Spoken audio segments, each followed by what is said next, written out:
Since the beginning of the motion picture industry, the power of cinema has seized our emotions, gripped us with action and drama, and made us fall in love with the romance of Hollywood movies.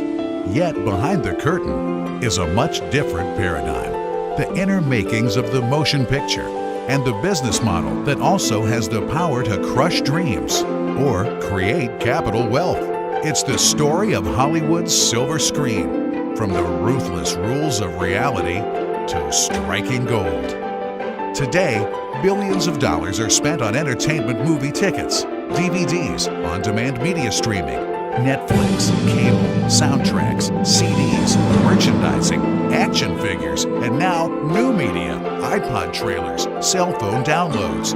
With record-breaking numbers, worldwide box office for all films released in each country around the world reached $31 billion in 2010, up 8% over 2009's total, boosted by box office increases in markets outside the U.S., Canada. International box office, it made up 67% of the worldwide total, a slightly higher proportion than in previous years. International box office in U.S. dollars is up significantly over 5 years ago. U.S.-Canada box office repeated its peak 2009 performance in 2010, reaching $10.6 billion, up 15% over 5 years ago. Worldwide, the top 4 films of 2011 pulled in over $500 million each. 2 films particularly made a splash. Transformers 3 and the 8th installment of Harry Potter topped the $1 billion mark in gross revenues. Never before have we seen such consumer demand and potential for the movie industry. The window of opportunity became evident.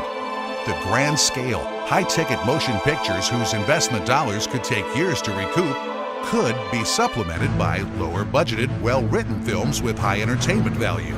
The result would clearly mitigate potential investment risk and increase the profit potential. Our challenge is to be able to maintain a philosophy of quality while being fiscally responsible. With advances in computer technology, we are able to compete with large studios at 1/10 the cost, avoiding the high fixed reoccurring overhead.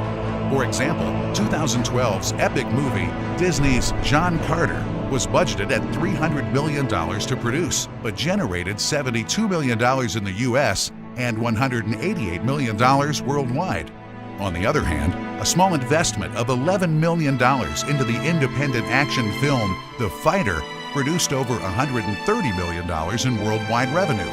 Independently financed films are more popular now than they have ever been, and are performing with huge success in the box office. Of the recent Academy Award Best Picture nominees, 9 out of 10 were independently financed. Thus, the golden opportunity and timing for the iconic International Film Fund 1 is obvious.